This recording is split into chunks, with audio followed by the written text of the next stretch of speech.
There are so many interesting, horrifying, or downright weird things in this big world of ours. Each week, we'll bring you a new true crime story that has little to no coverage in English. Let us do the translations, so you don't have to.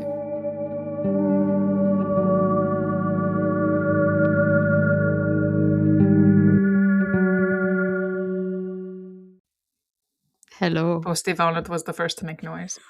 Yes, exactly. I love that. Waiting for the recording to take her beautiful voice. Aw. Yeah. Forever immortalized in this episode. Yes. I think that's it. We shouldn't do anything else today. Just let Postivaunut purr. Yeah. Let's do this Sorry, guys. meditative episode. 30 minutes of cat purring. She can do it easily, 30 minutes, like even an hour. Don't they say that like the purring helps you heal or something? Haven't there been like studies about this, right? Maybe we should change our episode from this horrible true crime topic to healing podcast. Or maybe our introduction should just be cat purring, like as a track underneath some music, and like I make a new intro and then just like cat purring. That would be also kind of nice. I would love that. Also, it could be just a special intro for the news standards or something, or the real I need episodes. to do it. Like, I don't know. Yeah. I've been meaning to do something musically wise for like different episodes and shit, but to find the time. Yeah. Yeah, and the not the inspiration. top priority. No, there's too much to do. And I don't really want to use anyway. AI, but yeah, I'd rather do myself or, Yeah, Anyway. no AI music. Yeah. Oh no, no AI music. Even though I'm sure there could be some Yeah. funny outcomes, but maybe not.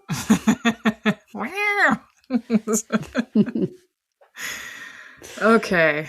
Yeah. So it's me today. And I said last time that it was going to be like Danish, Norwegian. Well, it's mostly Norwegian, but a guy that kind of has citizenship in both places. But the incident So took Scandinavian. place Yes, Scandinavian. One thing that I really want to clarify that always pisses me off is when people group Finland in with Scandinavia. Finland is not that Scandinavia. happens so often. It is a Nordic country, and it really like gets my hackles up every single time someone says this. I'm like, no. Just like we didn't have fucking Vikings here. It's not a fucking Nordic country. Anyway. It is a Nordic country. It's not a Scandinavian country. Yes. Yeah. Yes. So. Yeah, I think that's a very common thing that people think Finland is Scandinavia. It is not. No. And there are also no polar bears in Finland. Too bad. Well, in the zoo there is, in the Ranua Zoo. Well, okay. Okay, sorry. Sure. That's true. That's just me being... There are many weird animals in the zoo, like tropical snakes. So Yeah, like the green tree python. I saw one of those. Anyway, okay, sorry, going off on a tangent. Anyway, this is not a tangent episode for animal facts yet. Yeah. I have some good ones. I have a good one for the news tangent episode. Anyway, okay. So today's episode covers a mass, or I would say a spree killing, because the definition of spree killing versus mass killing versus this type of stuff. Like a spree killing, actually I need to look up the definition again, but it basically happens in multiple areas, like and in a quick succession of time in multiple areas, whereas like a mass killing is usually just in one spot with lots of casualties, at least 3 casualties. It depends on the country. Like a school shooting is a mass killing. Yeah, exactly. And like different countries have different, like it has to be 3, it has to be 4, it has to be whatever, but it usually is 3 or 4 people for a mass killing. And so spree killing is what this technically is. So, and I don't know if you guys heard about it, but it happened in Norway in 2021. And I'm like, maybe I heard about this, but then I didn't really follow it or anything like closely, and just thinking that it happened in Norway, quite close by, that I'm like, why didn't I hear about this more? And then there's one connection which I'm sure, like, well, why didn't I hear about it also? Because like it also has a connection with metal music. But anyway. Oh. Yeah. And sorry if I sound out of breath. It's difficult for me to talk for long periods of time and breathe because I am almost 33 weeks pregnant. So anyway. Yeah. Okay, we should ask lots of questions to give you like time to breathe. Okay, so this happens in Norway. Where in Norway? Yeah. Apparently in several places, as we just learned. Yeah, so in the town of Kongsberg or Kongsberg, Kongsberg. The King's Mountain. Yes, basically, which is See, 82... I'm almost fluent in Norwegian. Almost, yeah, because of the Swedish ties. Which is about 82 kilometers southwest of Oslo. So on the October 13th, over the course of roughly half an hour, a man moved through the town of Kongsberg, attacking people in multiple locations. By the time the police arrested him, 5 people were dead, several others were injured, and the attacker was identified as Espen Andersen Bråten. In the meantime, or like in the immediate aftermath, there were questions about terrorism, about police response, and whether the attack could have been prevented, of course, because everyone knows the famous, horrible terrorist attack of Norway. Yes. And of course, like mental issues come into mind, and like all this stuff, like could, like, were there signs that this was coming? Yeah. Okay, Kongsberg before the attack, it was a town of like about 25,000 people, and it has a long history as a mining town, and then later as a center for technology and industry, and then now it's known as a quiet place. Like 25,000 isn't that many people. It's a quiet place to live. No, yeah, and like a small city. Yeah, and like much of Norway, it has relatively low crime rates and strong sense of public safety because, of course, you're living in Norway. There's gun control laws and stuff. So, and yeah, violent crime, especially at this scale, is very rare. And it kind of, this is important to mention because of this kind of shows how the attack unfolded and like the response of the police and of the community of it, like that happened at like the response of the community after this had happened. And yeah, so the completely out of place thing to happen in this part of Norway, especially. So Espen Andersen probably Bråten, everywhere, but yes. Yeah, but especially, yeah. So Bråten was born in 1983. He was a Danish citizen. His mother was Danish. And he had spent most of his time in Norway. And he was even born in Norway, but I guess his dad was Norwegian or something. His mom was Danish or whatever.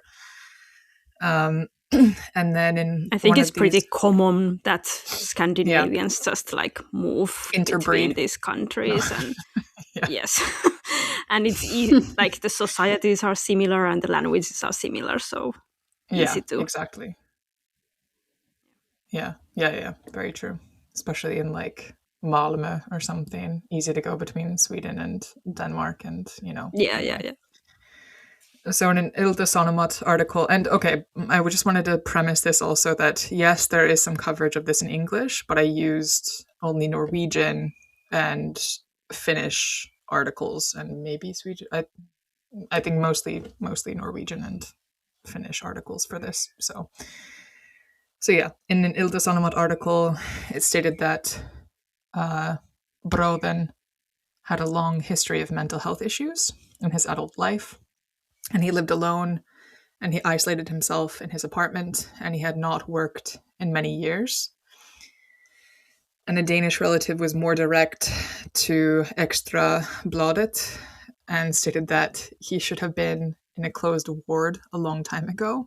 So not mincing his words, that a close relative would say that about you, like, oh, yeah. So kind of like, there were signs, obviously, that this guy should have been somewhere else.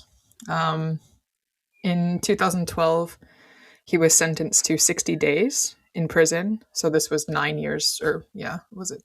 Yeah, 9 years before.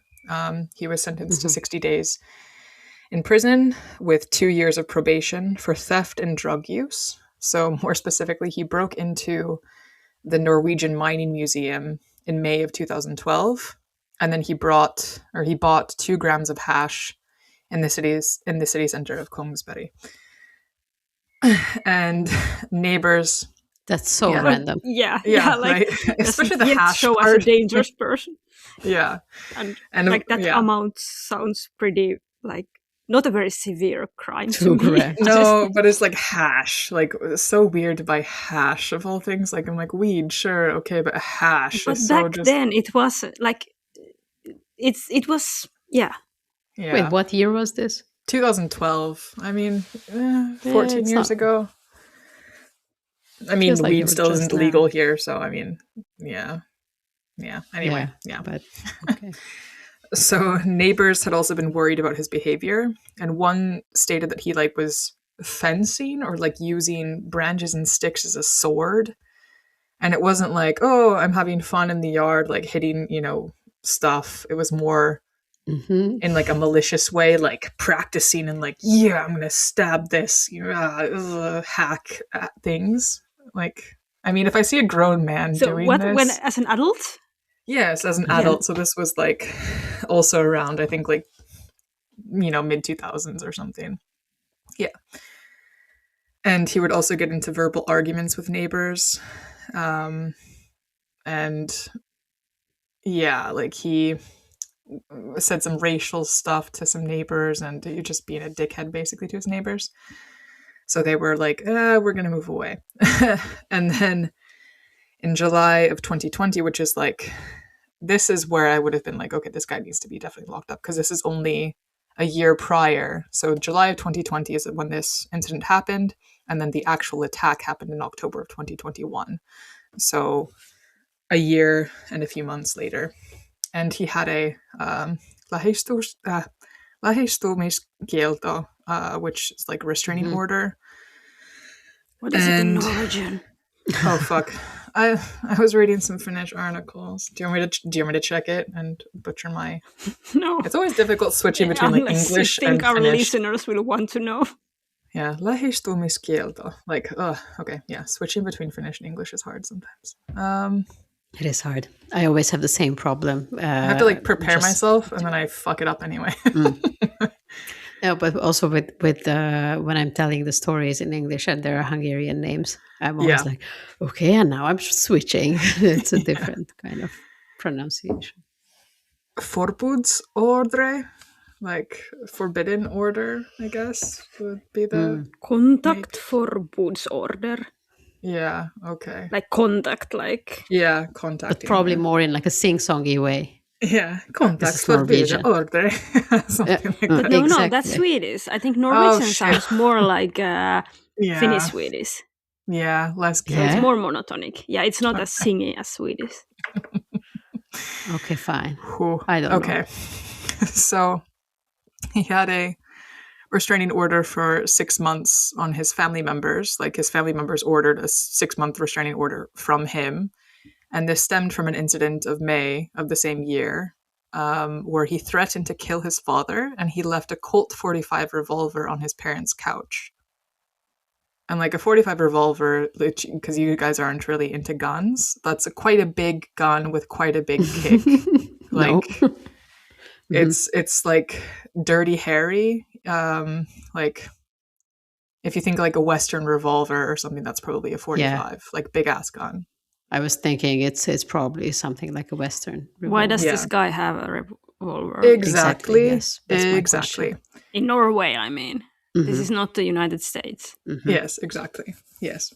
So, so that was only the year previous to this attack that, that he had this restraining order. And I guess he was also like walking around the house and stuff and like kind of pestering his father and threatening to kill him. So it's quite... But he didn't live with them, right? He lived alone separately, in an apartment. Alone. Yeah, which is maybe also another bad thing for his mental health. Anyway, Yeah. So, and then but another thing probably that good was for her. Sorry. Yeah. no, Good what? for Sorry. his parents' mental health. Like he doesn't sound like a son that would be nice to live with. No, doesn't. But maybe he would have been better if he did live with people. Yeah, I don't know. It's kind of he needed the social support probably. But yeah. I don't feel bad for this guy because fuck this guy, but also if he had the support, maybe this wouldn't have happened. So anyway, so another thing that was mentioned quite often, which of course I have thoughts about because he claimed that he converted to Islam in 2017. And this was mentioned like in some articles like, oh, Islamic radical blah blah blah blah blah did this shit, which I'm like, oh my God. Not really. Yeah. And like people became worried about his quote unquote radicalization in 2017, and he created a video where he stated, "Hello, I am the messenger and I have a warning for you. Are you sure you want this?" And a childhood friend saw this video and he reported it back to the police and stated that he was worried about Broden and that he was like a ticking time bomb, quote unquote. So with all of that, it's like this guy isn't mentally well. And I'm not saying that people who convert to Islam aren't mentally well, like plenty of nice Muslim people, but this whole thing, like where you have these actions of the past and then you're doing crazy shit and then you're like, I'm going to convert to this radical, I'm going to be radical in this religion also. Like in any fucking religion, I'd be worried. Yeah. Also, I just doubt that for this guy, conversion meant that he would start following the reading Quran and doing Ramadan and giving what percentage of your money is it that you have to give to the poor and the actual no, actually this is a good point things. Which I almost forgot to say because like there were some then people like Muslim people who said that, hey, we interviewed him or something like that, or like he doesn't know anything about Islam, like he can't answer basic questions about like the religion. I read it. Yeah. And my question here is like, what is conversion? Like, don't you need to? I don't know because I don't personally know anyone who has converted to Islam. But I know, for example, if we would convert to Christianity in Finland, you would need to take and you will need to take like these lessons in church, like to learn, and then only then you can be baptized. Yeah. Like I'm pretty sure it's the same thing because it's the same thing with Judaism. Yeah. You need to take classes. Exactly. I would assume that there's a process in Islam. Yes. You can't just go there like, howdy how, now I want. Yeah, exactly. But there was no, I guess, records of him doing this or anything like that. Like people were like, he's not one of us, like he can't sit with us. So, yeah, So I would say he did not convert to Islam. No, exactly. Yeah. But I just had to bring this up because it was kind of annoying in some of the articles. They were like, at least at the beginning, they're like, oh, could this have been a radical? No, it wasn't. And I'm kind of tired of like. And obviously, we know that certain parts of the media then pick these up and then try to transform the story into some anti-Islam. And I'm kind of tired of the whole anti-Islam rhetoric or whatever. Like, because. Like, yes, there is radical shit in every religion, but for the most part, people aren't radical. So, yeah, we don't have to demonize everyone. Yeah. Yeah. Okay. So now the actual attack. So the timeline of the attack. So as I said, the events took place on October 13th, and they unfolded, like I said, quite quickly, within 30 minutes-ish. And at approximately, and I'll post, there's like a nice infographic like of the timeline and then where the attacks kind of took place that I'll post to Instagram after this. And so at approximately 6:12 p.m., emergency services began receiving calls. And witnesses reported seeing a man armed with a bow and arrows. And like, this is kind of also a bit of a misnomer, I would say, because this detail of like, there was a bow and arrow. This is the bow and arrow attack, Norwegian bow attack. That's what it's like labeled as. Mm-hmm. And this kind of media picked up on this aspect like quite quickly, and they labeled it as this, but it was only part of what happened. And like most of the actual deaths and like murders were done with a knife. So not even a bow. So it's kind of just, Just which sounds kind of better or more it unusual, does, like, I guess. Yeah. So shortly after the first reports, and you can watch some of these videos actually, with the police responding to this and like at least the beginning of the attack.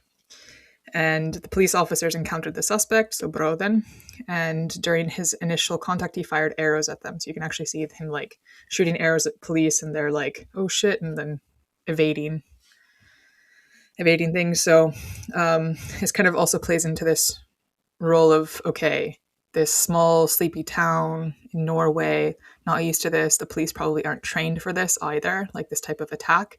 But if they had incapacitated him, none of this would have happened because no one was dead at this point. So, yeah. And of course, the officers could have apprehended him, I think. So, despite this confrontation with the police, he still managed to evade capture. It happened, so, and then this moment, like I said, has been subject to later scrutiny, because it marked a point where the situation might have been contained instead of escalated. And the police even fired shots in the Coop Extra in this grocery store, because it happened in like one of these small grocery stores. If they'd only like wounded him or taken him out, then, as I said, none of the murders would have happened. So that's kind of sad, because how do you define the work of police?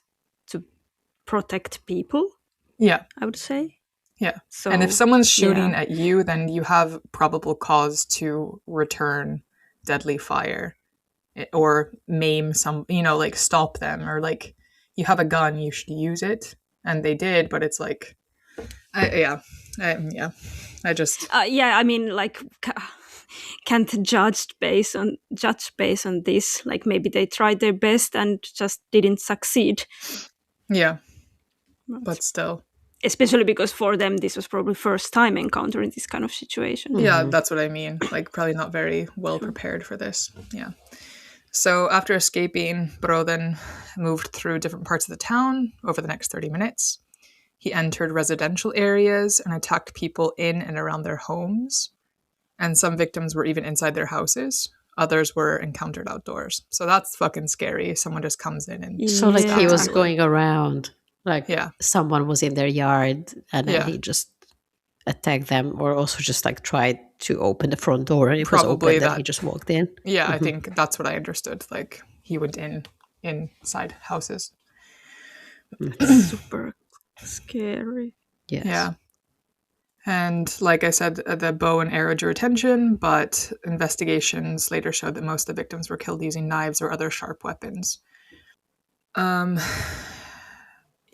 So, and then at approximately 6:47 p.m., so like I said, the first emergency services started receiving calls at 6:12 p.m., and approximately 6:47 is when the police arrested him. So 35-ish minutes is what this spree attack took. That's a very short spree, or I don't know how long these usually are, if it counts as a spree, but half an hour, that's a very short time. Yeah. A lot of ground to cover and kind of frenzied, and So in the end, like I said, 5 people were killed, and they were not connected to the attacker at all. And there was no clear pattern in how they were selected. Of course, he just saw someone and did what he wanted to. And they were just ordinary members of the community. So the victims ranged in age from 52 to 78. And several had ties to the local arts community, and many lived in the same like general area as the attack, and they were attacked in places where they would have felt safe, like their homes, their neighborhoods, or their daily surroundings. And yeah, of course, this upset the whole community because, of course, this shouldn't have happened. And, it's just very out of the blue for this area to have happened in. Yeah. So the first victim that I'll mention is Andrea Meyer, who was 52 at the time. And her full name was Andrea Meyer Haugen. And she was born on October 1969 in Germany. And she died in this attack.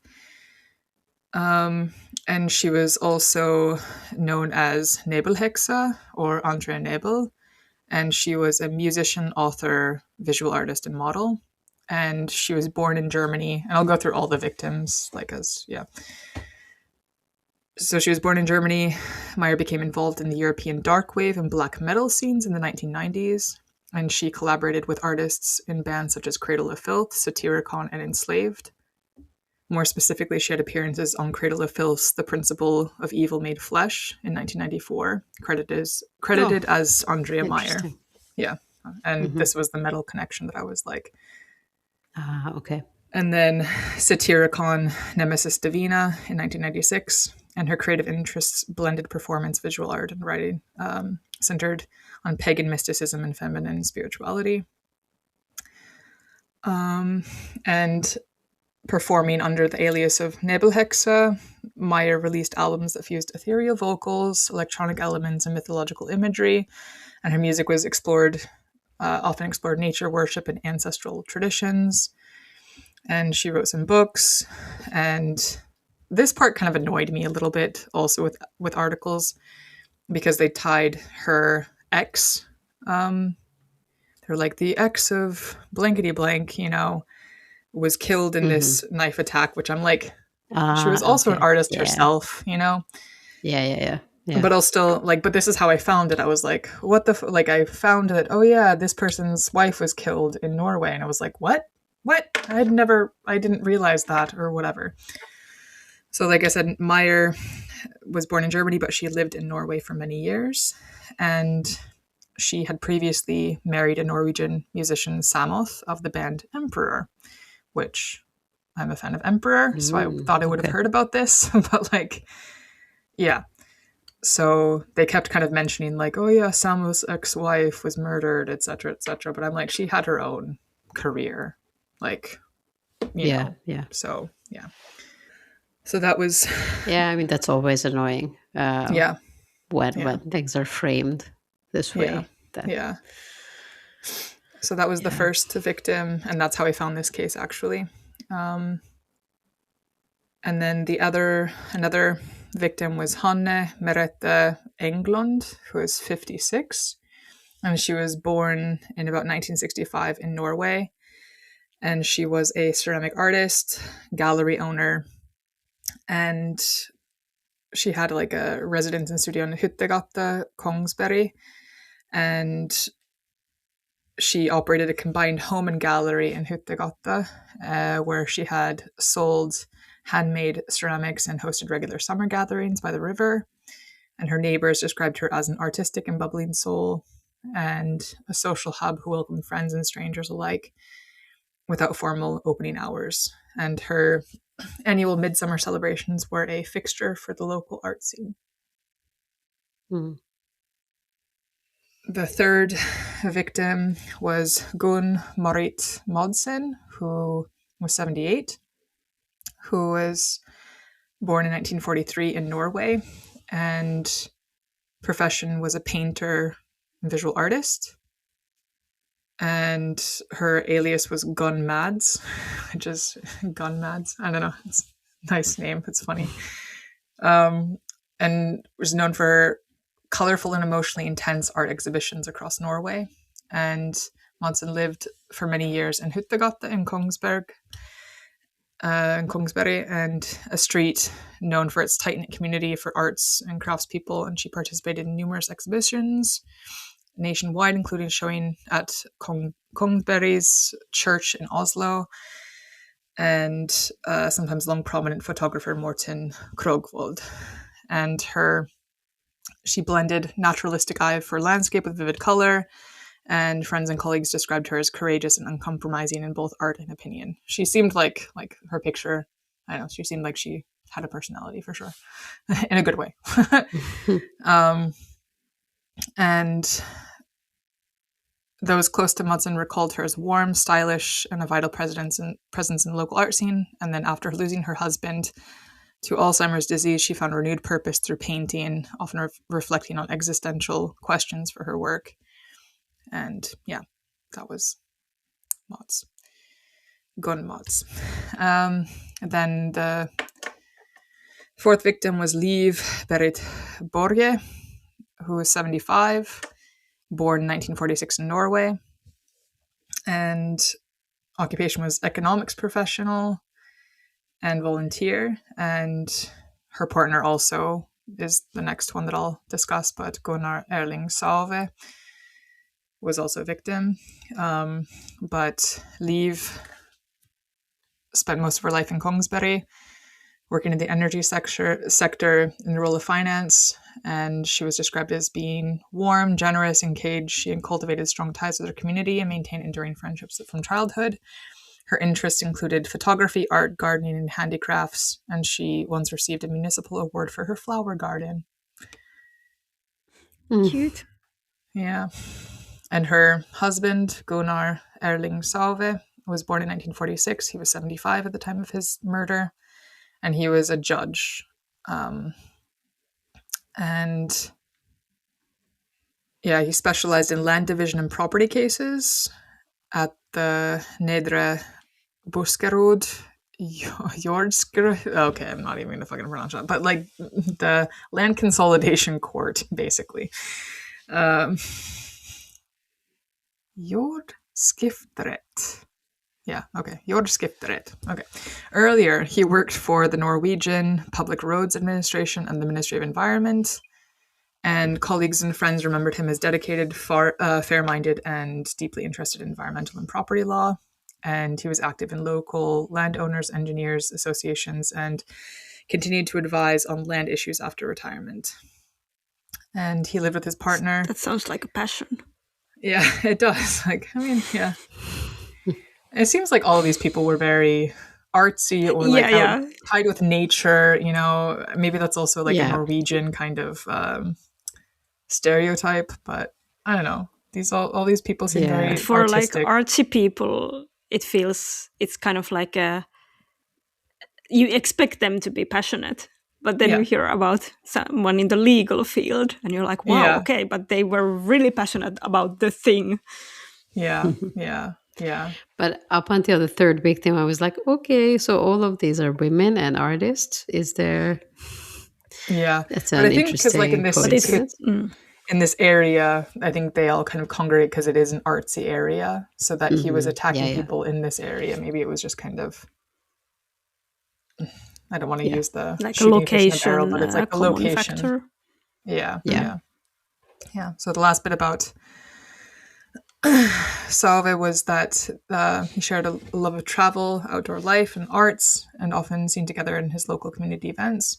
He was an avid sport enthusiast who continued skiing despite a previous leg injury, and was known for his optimistic motto, "The one who gives up has lost." Friends and family described him as kind, knowledgeable, and deeply devoted to his daughters and grandchildren. So yeah. Okay. That was the victims. And of course, there were people injured too, but these were the murdered victims. Yeah. That's crazy that so many people were killed in 30 minutes. And I mean, of course, when it's a mass murder, so like it's like a shooting, right? Then sure, like it can happen in 1 minute. But stabbing and like sharp weapons. Yeah, it sounds like he should indeed have been stopped earlier. Yes. Couldn't someone just run and jump on him? Like, if he didn't even have a gun, it just sounds weird. That's it does. Yeah, and it's like the police. Why weren't they fucking chasing after him? Like, I have so many questions. Yeah, right. Yeah. Yes. So like, they knew about him before he killed anyone. So how could this continue? Like, where were the police in the fucking coop that like, okay, he has a bow and arrow, we have a gun. wait for him to come. Like, you know, it's just okay. Anyway, so then the next section I want to talk leg or something. Exactly, incapacitate him. Exactly. Shoot him in the shoulder or something. But you say that they did shoot in the but they missed. shop.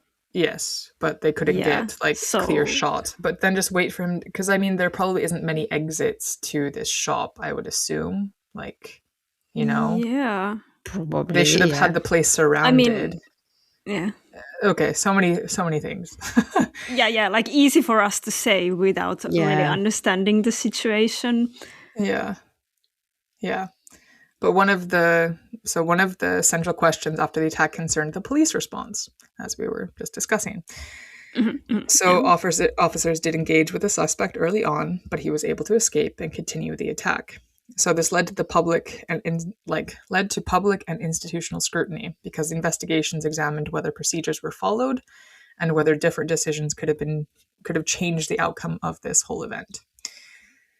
So following the attack, Norwegian authorities temporarily increased police readiness, and officers across the country were armed, something that is not standard practice in Norway, like I think more heavily armed. And this response reflected that the seriousness of the event and the uncertainty in its immediate aftermath. But I didn't check whether there was like actually investigation of these police officers, but it seems to me like they didn't really do that much to kind of get accountability for this. Yeah, but I mean, usually it's the opposite. Like if a police officer does indeed succeed shooting someone, then there is an investigation. But this is more like, well, they didn't hit. Too bad. Yeah. But then what happened after? So like they were just like, okay, then goodbye, and then the guy went on, killed a bunch of. So it's, I don't know. We don't know what happened exactly, but it is a bit hard to imagine that there was nothing else that they could have done a bit better. Just run after him. I don't know. That's what I think too. But eventually they did catch him, right? So maybe it was like in this area there was just 2 nearly retired police officers who I don't know, should read. I don't know if there was anything about that in the articles. No, nothing about that. Because that's the stereotype that in these small, peaceful towns, the police officers, like, I mean, that the actual hard cops, they are in the big cities. And then the ones that are maybe not on top, like on the peak of their career, they are in the countryside towns. Yeah, pretty much. Or maybe it's all just bad luck. Yeah, who knows? But so go over some media coverage and the early narrative. So in the hours after the attack, media focused heavily on 2 elements. So the first was, like I said, the bow and arrow.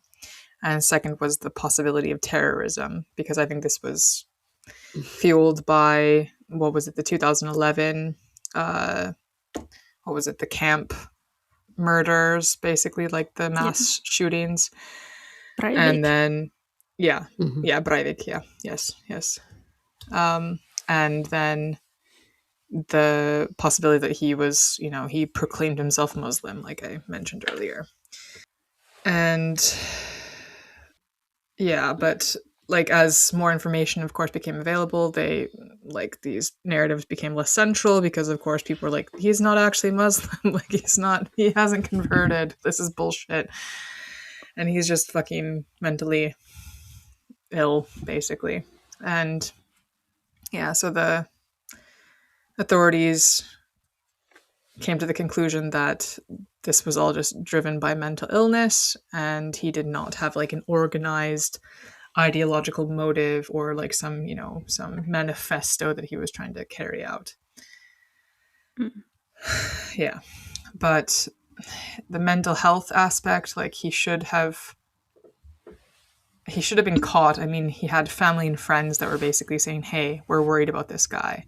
The year prior, he had a fucking restraining order against his family. Like, his family had a restraining order against him. Like, there should have been more stuff, about this guy getting caught. Mm. And indeed, the psychiatric... Huh? Like, I mean, I just mean that but that's a difficult question. Like, I think there was actually a news article about that in the Finnish newspaper just a couple of months ago, which was more of a like violence against exes and spouses, and how they could have been prevented because these people were indeed doing death threats. But that's the thing, like, it's a hierarchy of criminal activities. Like, doing a death threat doesn't usually lead to anything more than this restraint order, and then and also there's another point to this too. I also read an article recently about, or there was I think it was an article. Did I read, or what did I hear on the podcast? My world is blending together. But it basically said that, if you have domestic violence, someone is already committed to either doing the violence against you. So what is a piece of paper? They're already doing something illegal. So what is a piece of paper going to do to stop them from continuing or enacting more or carrying out further violence on this person? So it's like, it's not even fucking worth it getting in a restraining order, especially if they're... No, I mean, the only scenario when it can be useful is that paper maybe trail. If there's a restraining, and then when there is a restraining order, if then they still try to contact you, but nothing bad happens. So like if they kill you immediately, then bad luck. But then if they don't, then maybe they can be prosecuted because they didn't. Yeah, they did against the restraining order. Yeah, but it's like so rarely does it actually. Of course, just exactly. Yeah. So, but in this case, if this guy actually hadn't done anything, like toward, like if he hadn't committed anything while, like if it had been only talk, then I do understand that in a society like Norway, which I assume is very similar to Finland, it's not easy to just lock them up. Yeah. Like, you need some kind of... But with a gun, like that. leaving a gun at someone's place, brandishing a weapon, I would say I don't get, like, didn't he get a punishment for that?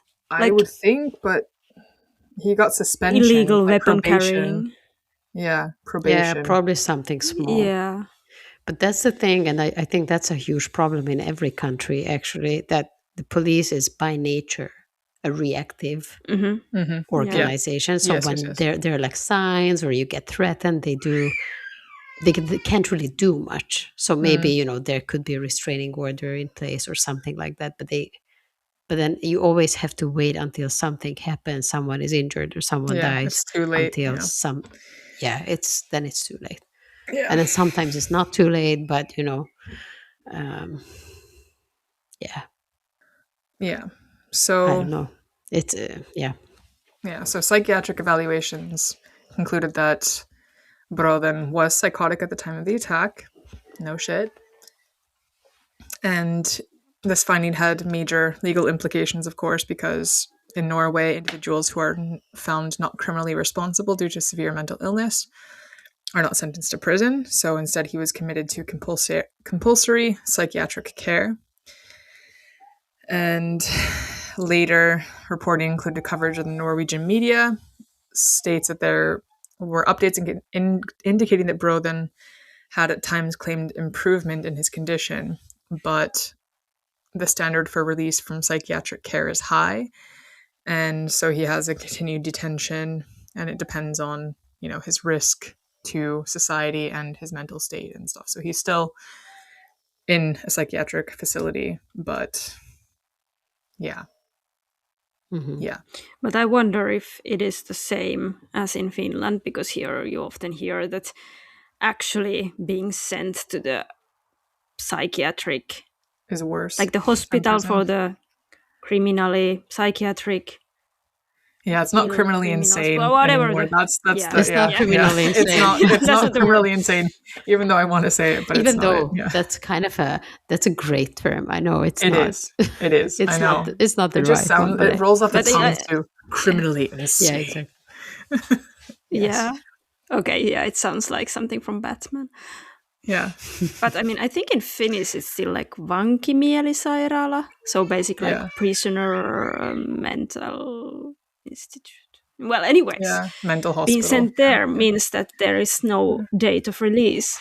So you I think it's might the same as well be there for the rest of your life. Yeah, I think it's the same thing. It seemed that you still have the severe mental illness that might cause you to harm people or yourself. So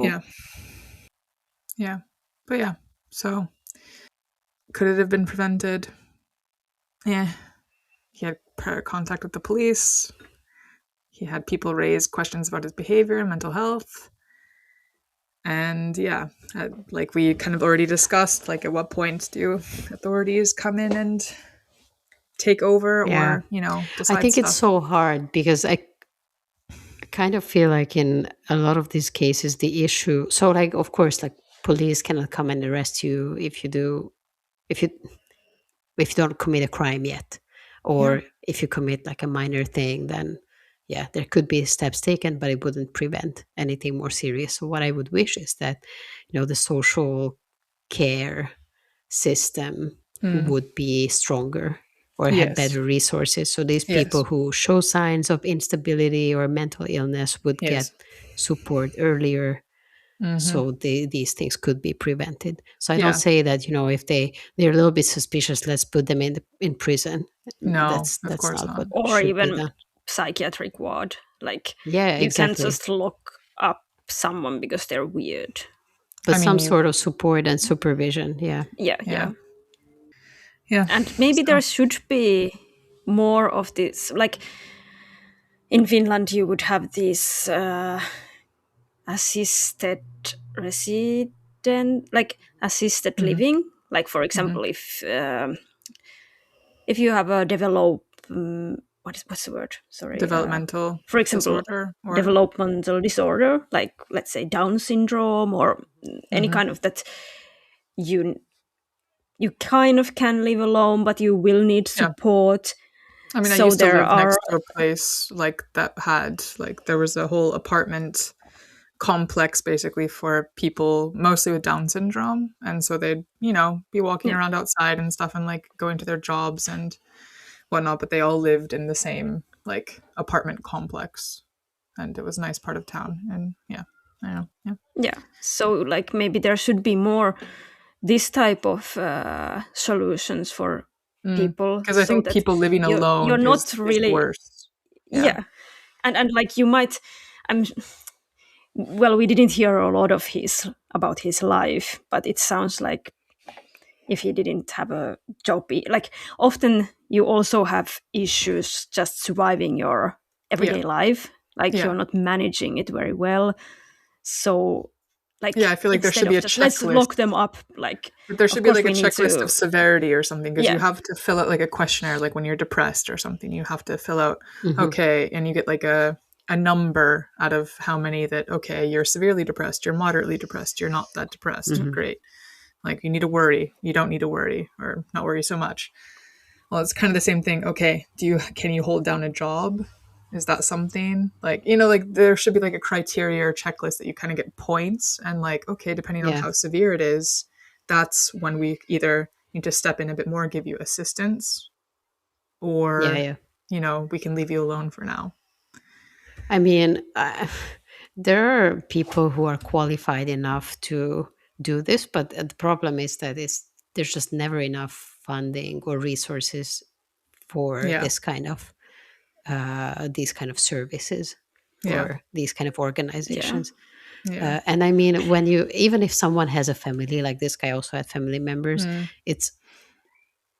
sure, like we could argue that they have some responsibility or could have reached out or something, but then many times that even if you do that, like the there are no consequences or nothing's going to happen. So maybe you just try to distance yourself more because you're also scared of this person, or you don't really know what to do with them. So they get even more isolated, and then the whole thing, it just escalates. They are just, and then this happens.